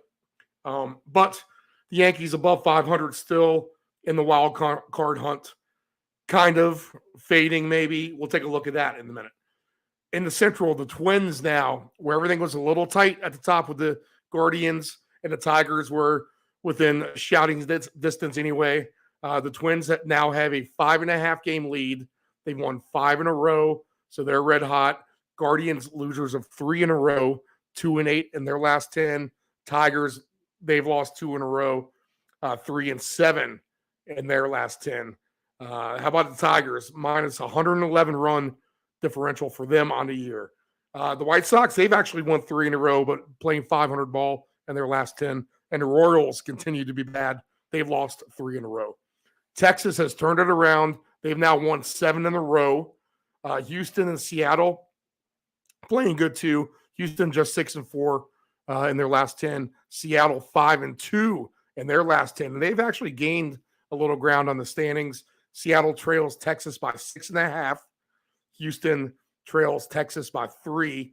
Angels fading fast, 2-8, losers of 7 in a row now. So the Angels, after all those trades to try to please Ohtani, have taken a free fall, nosedive. Okay, so the Angels not someone we want to hop on at the moment. Oakland, 4-6 in their last 10, so not playing the worst. In the National League East, you're not going to find super impressive baseball right now in this National League East division. Braves have lost 3 in a row. Phillies, although they won 2 in a row, they're only 6-4 in their last 10. The Marlins, they're taking a nosedive. Jump off the Marlins ship if you haven't. 2-8 for them in their last 10. Again, losers of 5 in a row. Nationals have won 4 in a row. The Mets 3-7 in their last 10. The Nationals are trying to jump the Mets for 4th place in that division. The Mets trailed the Braves by 20 games, Nats by 22. Philly, the closest to the Braves, 10 games out. Milwaukee, they hold on to the slim lead in the NL Central, 1.5 over the Reds. But the Reds are slumping, 3-7 in their last 10. Cubs 6-4 in their last 10. They are 2.5 back. Pirates not playing the worst. They've won a couple in a row. The Cardinals, they've hit the crapper again, 3-7 in their last 10. Cardinals 11.5 back of the Brewers. Brewers not playing the greatest either. They're a game under 500 here in that 10-game stretch. Dodgers trying to pull away in the NL West. They now lead the Giants by 4 games, and the Diamondbacks have slipped all the way down to 9 games back, 2-8 in their last 10 for the Diamondbacks. The Dodgers have been playing very well lately. They pounded the Padres over the weekend. The Padres now losers of 2 in a row, 11 games back. And the Rockies not playing the worst, 4-6 in their last 10, 21.5 overall. I said, let's take a look at pegging against the Rockies, 4-6 in their last 10. The White Sox, this is last week, 5-5 in their last 10, but they have won 3 in a row. And the Mets. So the Mets are 3-7 in their last 10. So spot on about the Mets. The Rockies, 500. We'd like to see them do a little bit worse than that, if that's the team we're trying to pick on a little bit. And then the White Sox, A little bit of a surprise here, winning 3 games in a row. All right, so all that is that. Oh, yeah, wild card. We'll take a look at that real quick. Wild card standings right now. American League. Tampa Bay's in. They're 4 games out of the last spot. Houston would be in. Blue Jays would be in. And then it's Seattle 3 games back and a little bit of separation now. So Seattle trailing by 3, Boston 5, Yankees 5.5, Angels 8, Guardians 9.5. Wow. So fading fast are a bunch of these teams in the American League. This might not be as exciting down the stretch as we would hope. Closer in the National League. The Giants are a +3 to the Mendoza line of falling out of the playoffs. Phillies +2.5. Reds are right there in the last playoff spot. The Cubs trail by a game. Marlins a game and a half. Diamondbacks 2 games. But these teams have won just a combined 4 games, 2 games each. They're in their last 10. Padres still there, 4 games out of the wild card. Although they'd had a rough time against the Dodgers, the Padres did do decent leading up into that stretch. They haven't been the worst. But as far as that division goes, they've been put down towards the cellar.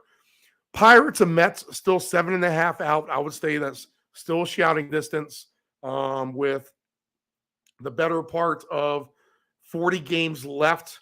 If you were to go on some super tear of 30-10 or 25-15, then you can probably make up that ground. Okay, you need the teams above you to be 500 or worse, but not impossible. It's not like it hasn't happened before. Nationals 9.5, Cardinals 10, Rockies 14.5. Really, you can make a case for anyone kind of sticking around the National League still.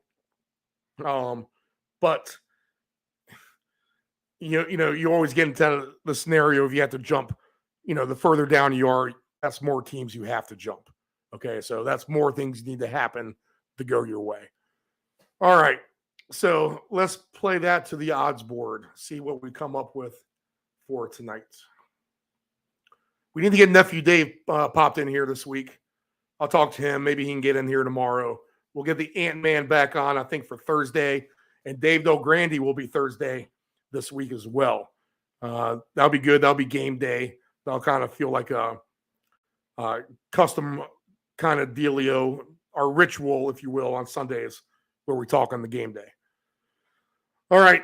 Garrett, the pitcher for the Marlins, at Weaver, the pitcher for the Reds. Garrett, the favorite, on the road, -148. That tells you how bad Weaver is for the Reds at +126 to come back for the Reds at home. Let's go ahead and get the schedule up for tonight.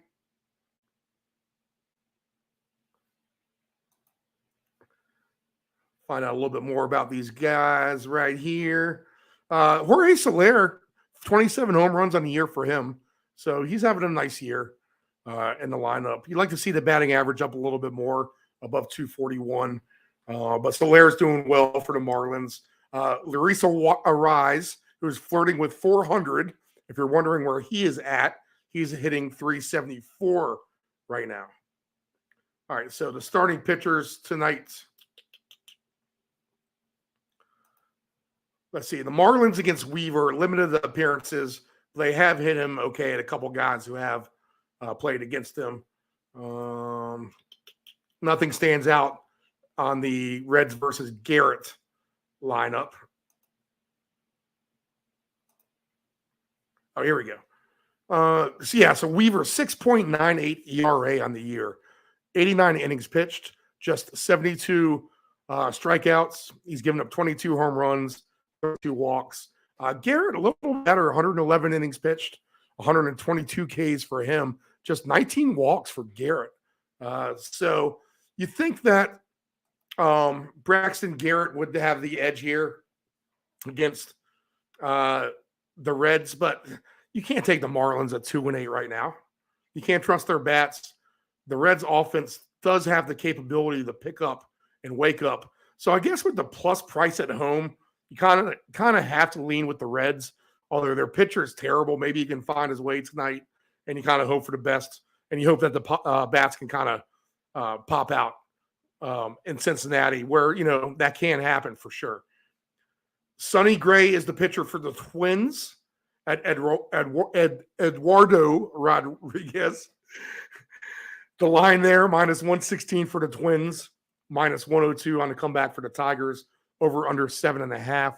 I mean, this could be the final burial for the Twins on the Tigers. This is what they could be talking about in the locker room if they haven't done it already, that is. But the pitchers with good ERAs, 3.18 for Gray, 2.96 for Rodriguez. It is a tough ballpark to hit at, so I can understand the low number of 7.5. Both of these pitchers are strikeout pitchers. They average about one in the inning, and they haven't given up many home runs either. So they keep the ball in the ballpark. So Rodriguez and Gray, we'll just kind of lay off of that one. Updated score now, too. Philadelphia, 6. Nationals, 3. They are in the top of the 5th. 1 out. Actually, 2 outs now for the Nationals. Man on first. All right, so no play with the Twins and the Tigers. We'll lean a little bit Reds first game. Cardinals, a 6:40 start. These 3 games are 6:40. So the Cardinals and the Rays. Cardinals 49-64 on the year. Tampa Bay 22 games above 500. They are a good home team as well. The pitching matchup tonight is Zach Eflin, who's been very good at home, against Miles Michaelis, who is one of the pitchers I would like to try to go against. So I guess in this scenario, you have to take Eflin against Michaelis. Eflin is 12-6 on the year. Michaelis 6-7, 3.46 for Eflin, 4.29 for Michaelis. So not as bad as you would think. Michaelis doesn't strike you out much. Eflin will. And a lot more walks given up by Michaelis as well. So we'll lean with Tampa Bay here. If you want to take them on some sort of alternate parlay line, I think you can do that. The straight game line is -172 for the Rays. Over under is 8.5. You know that the Cardinals can deliver some pop anyway. You're going to get a good price here on Tampa Bay, like -2.5 over 6.5 is +240. So if they just win that game 5-2, that's all you need to get out of them. If you want to stretch that to a 6-3 game, which I think is very possible, Tampa Bay -2.5 over 8.5 is at a +360. So that would be a play that I would look at tonight, trusting the Rays at home to beat Michaelis and the Cardinals. Chirlinos for the Braves, Keller for the Pirates.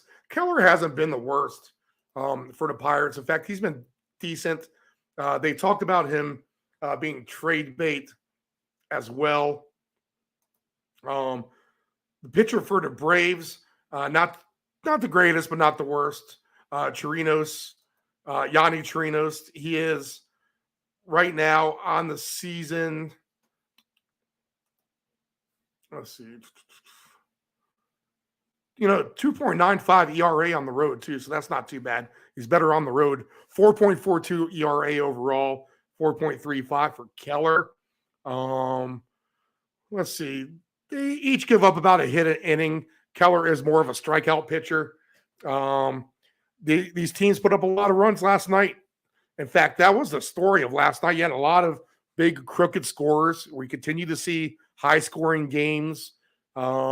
I know the cold front has kind of come through for the most part, so maybe the humidity won't allow the ball to fly out in some of these places. In the Pittsburgh area, I'm assuming they're a little bit cooler up there today. Let's see. Do we have a weather forecast for them? Yeah, 78. So it's a nice night up there in Pittsburgh, almost a picture-perfect night for baseball. Can we go over? Maybe. I guess the Pirates have been playing better.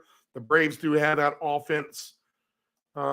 Maybe better plays on the board. The Braves -164 over under a 10. So even a 6-4 won't get you there. If you have to do, I mean, that's the wild card. Braves against Keller. I mean, can they beat them up? That's really the question. But the Braves minus 2.5 over 8.5, which is a 6-3 game, is at a plus 220. Maybe not the worst number, but the Pirates have been playing competitive and feisty. So maybe just hold off and see if you can find something better down the slate. Framber Valdez for the Astros. Good series in Baltimore. Gino Gonzalez, the young buck pitcher. So the Valdez and the Astros minus 126 over 8.5. Now, Framber has not I said this last week. Did he go out and throw a no-hitter or something? Something like that. He's been on fire. Framber Valdez, 3.07 ERA. Grayson Rodriguez, 6.09 ERA. The call-up from here in Norfolk. 68 innings pitched now, though, for Rodriguez. He's given up 73 hits, 13 home runs. Valdez has 141 Ks in his 135 innings pitched. And let's see here. The Astros are going to have no career against Rodriguez. But against Valdez, Rutschman's 2 for 3. Mountcastle 500. Santander 500. Hayes 333. Urias 333. Mateo 500. So they chased him the last couple times they played him. So the Orioles, nice team at home. I would think you could get an over potentially here. Astros getting some of their players back as well. Aaron Hicks is on a 10-day DL. Cedric Mullins as well. Adam Frazier as well. But the Orioles are deep. I mean, they have talent all over Major League Baseball and at AAA to fill in when they need it. But Valdez on the road, interesting matchup tonight. Let's see if the Orioles can touch them up again. So the O's at plus 108 at home. That might be a decent number to try to take a shot at with an alt line. If they can just beat them 3-0 or 5-2. The Astros haven't exactly been lighting up the world, hitting the ball this year. You definitely feel like they're playing better now than what they were towards the beginning of the season. But again, the Orioles have answered every challenge in every which way. And this would be a good statement for them if they can take out Houston at home. And they played red hot over the weekend in their sweep of the Mets. So minus 2.5 is at 3-1 odds for the Orioles. Minus 1.5 for the O's is plus 190. I would take a look at all that. Again, minus 3.5 would be plus 440. A win margin is going to pay a little bit more. If you look at it, plus 500 if you play that same bet under the win margin as opposed to the plus 440. So if you listen to the baseball slate last week, know that the minus 3.5 in one section is also the same as the team to win by 4 runs or more. And the price is usually always better on the 4 runs or more and 60 cents better in this case tonight. So I would take a shot with the Orioles and see if they can take Valdez out of the ballpark a couple times. Carrasco for the Mets against Jameson Taillon for the Cubs. The Cubs the favorite tonight after getting beaten down 11-2 last night. Over under is 9.5. I want to expect the Mets, who are fielding call-ups at this point, to see what they have. They sent down Brett Beatty, the third baseman, highly touted. He started the year up in the majors. Big things expected of that third baseman. That has not panned out, so he is back working on things at AAA. Jameson Taillon didn't have the greatest of starts to the season, and his numbers reflected right now are a 5.36 ERA, 6-6 overall. Carrasco hasn't been good, 6.6 ERA, 3-6 overall. You know, maybe the Mets found some bats last night, and you expect the Cubs to rebound against Carrasco. So maybe we can get an over in this game again, but it's 9.5. Man, that's slated high for a Mets game. It really, really is. The Mets bats can be so bad No, but maybe these young bucks can provide some pop and some excitement down the stretch for the New York fans. Maybe that's what they needed, a little bit of turnover of roster. They have it now. They're playing some of those guys, and let's see what happens. So maybe take a shot on the over if you're feeling frisky there. The Nats game 2 will be Josiah Gray against Ranger Suarez for the Phillies. Suarez has played better than I would give him credit for, better than last year. In fact, he cleaned up his act in the playoffs for the Phillies. Josiah Gray has had a decent year for the Nats. 3.54 ERA for him. Ranger Suarez at 4.01. So not the worst. Both pitchers don't quite give up don't quite get a strikeout an inning. Maybe 2 strikeouts every 3 innings would be about the average if I kind of do that right in my head here. But it's not like they super give it out of the ballpark either. Ranger Suarez just allowing 8 home runs on the year, which is impressive in Philadelphia, I would say, playing the most of the games there or half the games. Josiah Gray for the Nats has been a pretty good pitcher for them as well. So the problem is here. They're going to need big efforts from them because it looks like the bullpens are going to be taxed in this game 1 as they already have 9 runs in the bottom of the 5th. So we're going to be into the bullpens soon if we're not. In fact, let's go ahead and take a look at that right now, see who the pitchers of record are. Both starters are still out there, but I would suspect that's not going to be too much longer until you're in the bullpen. And maybe not. Maybe they'll try to make him go a little bit deeper because of the doubleheader tonight. So pay attention to that. Both starters still in. See how many of these bullpen pitchers get in for the Phillies and Nats, and then maybe you can take a shot on the over. But both these pitchers have proved that they're decent. So maybe not. It is 9, so it is a lofty over-under. I think that's just a stay away. The Nats have been playing better. I think you can take the Blue Jays at the Guardians. Kikuchi is the pitcher for the Blue Jays. Bibby is the pitcher for the Guardians. The Guardians, again, 2-8 in their last 10 and free falling. They can't score runs. They just can't. Toronto has heated up the bats ever since the Bichette injury. Toronto has been nice. So -126 over under 8.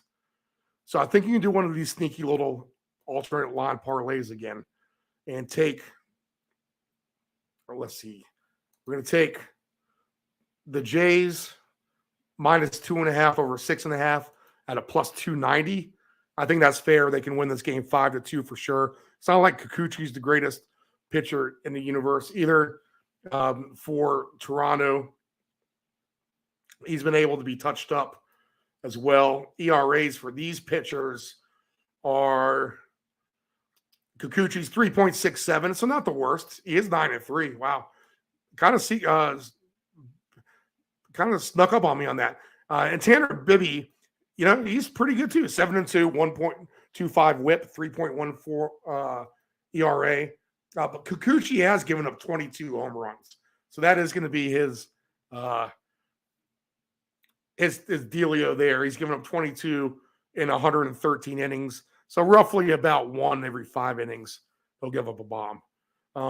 But you're talking about a Cleveland team who doesn't lack a lot of power as it is. But I would lean with the Blue Jays. They're hot. They won 4 in a row. I think they can go ahead and win this game in Cleveland tonight. Brady Singer, what happened to him? He was such a good pitcher last year. Now he's shown a couple signs of his brilliance lately. But overall, it's been a poor year for him. Boston, Crawford is the pitcher for them. Let's see.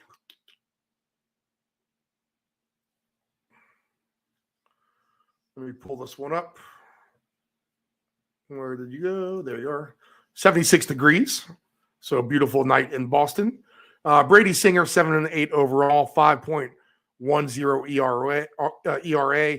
Cutter Crawford has a 3.62 ERA, so 5-5 record. You know, that's nice, not the worst. Pretty decent. He gets a strikeout in the inning. Singer, he just isn't getting the strikeouts he did. And in fact, he's just giving up more hits, 131 hits and 121 innings pitched, 21.2 innings pitched.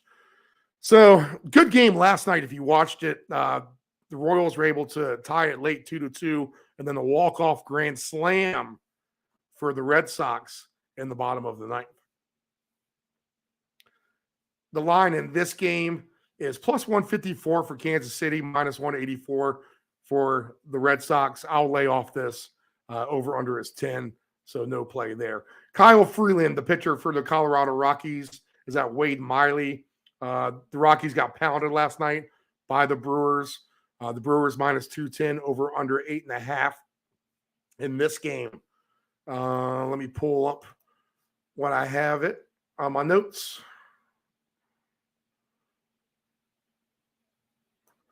The Brewers are just a team I generally have tried to stay away from, although they did finally get a lot of runs last night. Miley pretty good, 3.01 ERA, 6-2 overall. Kyle Freeland can't get a win. He's 4-12, 4.86 ERA. He's given up 20 bombs in 131 innings. Just 72 strikeouts, so he can't strike you out. Neither can Miley. Maybe an over here. I could see that. If the Rockies can heat up. I mean, I don't know. Miley hasn't really given it up either. 1.16 whip. He's only given up 62 hits in his 71.2 innings pitched. And the Rockies don't really have a lot of pop. So El Cheapo on the Brewers against Freeland. I think you can probably try that. Their bats did break out last night. So where you hate to try to take the Brewers in this kind of play, then maybe you just kind of bite the bullet and do it tonight. Anyway, minus 2.5 over 6.5. So that's a 5-2 game. And make it make sense.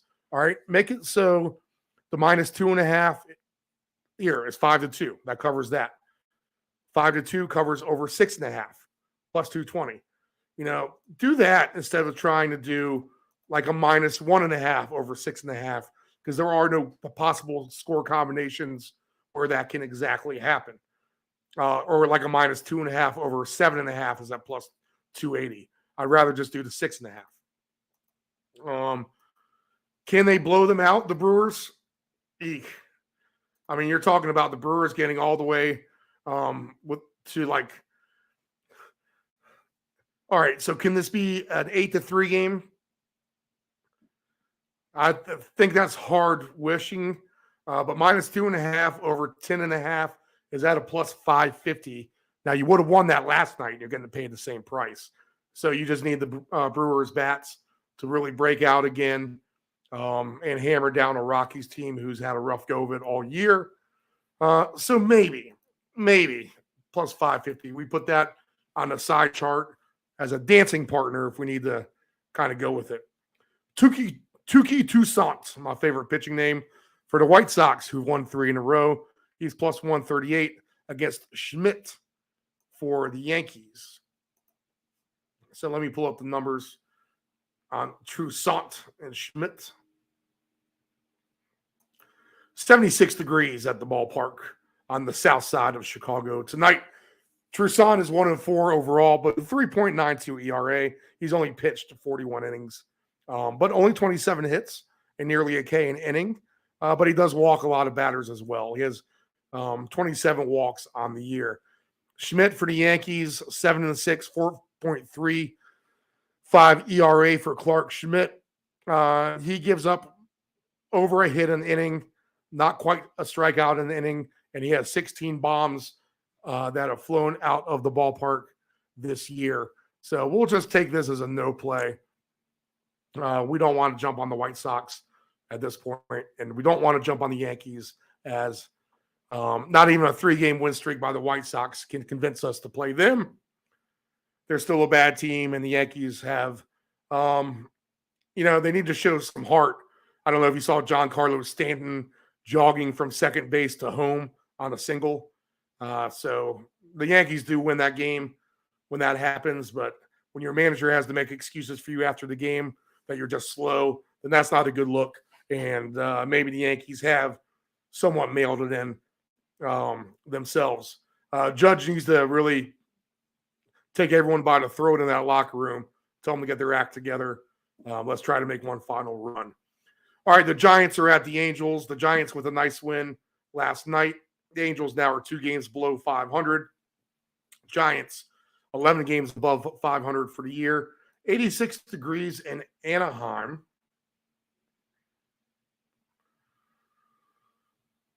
Alexander, the pitcher for the Giants, Scott Alexander, 6-1, 3.21 ERA. So he's been a nice surprise. 33.2 innings pitched. So he's been mainly a bullpen pitcher, but he'll get the start tonight for the Giants. Lucas Giolito gets shot number 2. He got lit up by the Braves in his debut for the Angels, his last time out. So Giolito's numbers will be a wash, but he has given up 25 home runs in the American League before.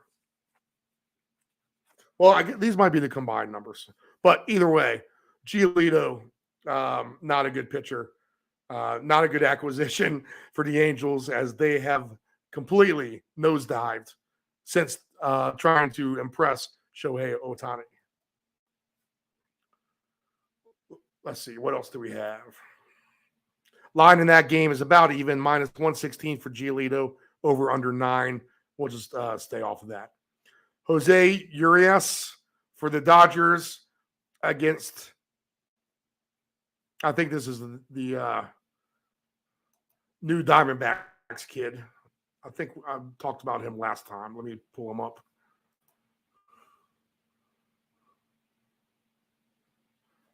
Yeah, Brandon Fat, 0-5 on the year, 44.1 innings pitched.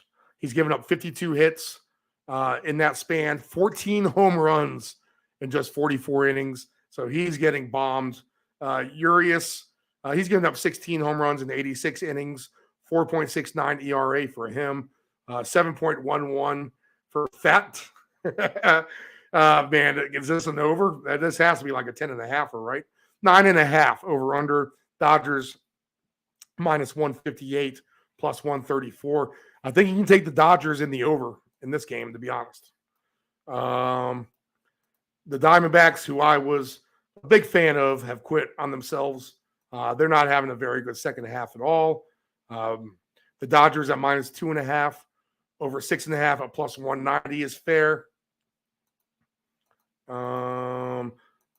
Any other good big number we want to try to climb to? You can try minus 2.5 over 10.5. I mean, we really could see a lot of runs in this game at plus 410. So yeah, we'll go ahead and throw that in the mix as well. So Dodgers at Diamondbacks. Diamondbacks really heading south. Still right there in a wild card hunt, but they need to get their act together fast. All right, 2 more games. Texas, Max Scherzer on the mound at Jonathan Sears for the Athletics. Scherzer minus 260, over under 7.5. But Sears has been a good pitcher for the A's. He hasn't been bad at all. He has been their brightest spot on the hill. Scherzer, even though he struggled in his debut for the Rangers, he still got the win. 72 degrees at first pitch. So J.P. Sears is the pitcher. He is 2-8 overall, 4.07 ERA, but he keeps it tight. Yeah, 111 Ks and 103 in 121 innings, just 103 hits. So his hits are down. He has given up 25 home runs, so about 1 every 5 innings. But Scherzer, 4.04 ERA, combined 10-4 record for him, which he seems like he's worse than that, doesn't he? He just really, really does. I don't know. I guess you trust the Rangers in this spot. You got to go with Mad Max, I guess Sears. The Rangers are the better team than the A's. 6-3 Phillies Nationals. A man on first for the Phillies. No out. Bottom of the 6th. Do you trust Mad Max? Let's see what kind of number we can get on him. Over-under is just 7.5. So if we climb the ladder a little bit, if the Rangers offense can break out, then you're going to cover a run line and a nice easy number to get over a total. Minus 2.5 over 6.5 is plus 180. And here we go. Minus 2.5 over 8.5, which is a 6-3 game, is plus 280. Plus 210 on minus 2.5 over 6.5. Plus 280 minus 2.5 over 8.5. So maybe we trust Mad Max against an Oakland team. I guess you're almost priced in to bet against Oakland at this point. You're going to get a plus number if the Rangers can just win 6-3, and Max has given up a few runs. Logan Gilbert, the pitcher for the Mariners. Tonight, Martinez, the pitcher for the Padres. The Padres are in Seattle. Interesting series here. 31-26 are the Mariners at home. Nick Martinez, 5-4, 3.68 ERA.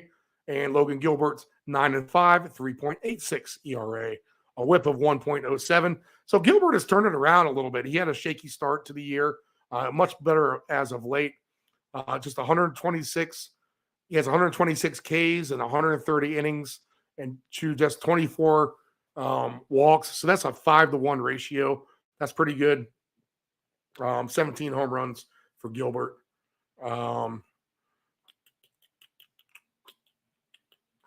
Ha-Seong Kim playing much better for this Padres. His batting average up to 288 now in the leadoff for the Padres. Good for him. He's playing better. Seeing him get a lot of hits lately. Number here. This will be interesting. All right. Mariners minus 120. Come back plus 102 on the Padres. Over under 8.5. I don't know. I think it's a stay away. I want to take Gilbert and the Mariners at home. But the Padres can put up a lot of runs at any given time.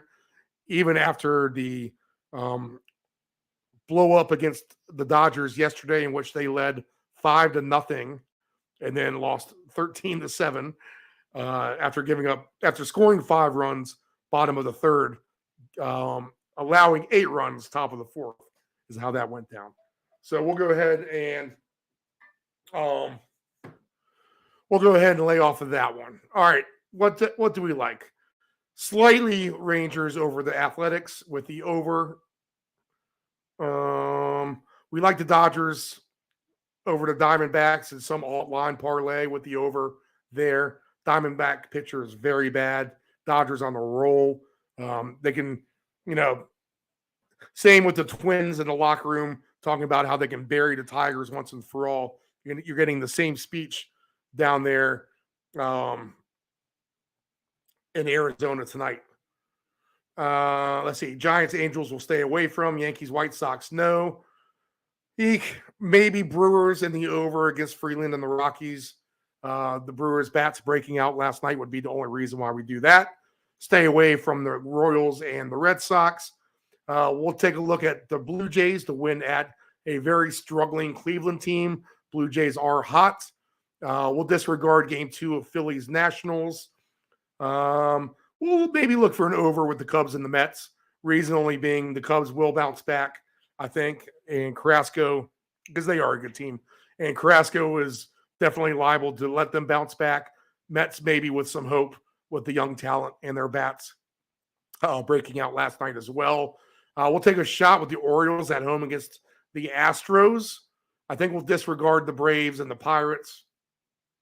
Did I plug them in? I did not. We will definitely take Tampa Bay at home with the over 8.5 at plus 360 against the Cardinals. We'll disregard the Twins and the Tigers. And you take maybe a small chance on the Reds at home against the Marlins because you're an underdog. Even with a bad pitcher, maybe the Reds bats can get hot against a struggling Marlins team to hit anyway. over under 10 just kind of seems like a lot, to be honest. But maybe both of these teams can get the bats going. The Marlins maybe can finally find some salvation in the mishaps of the deliveries of Weaver, and the Reds can get their bats going at home against the Marlins.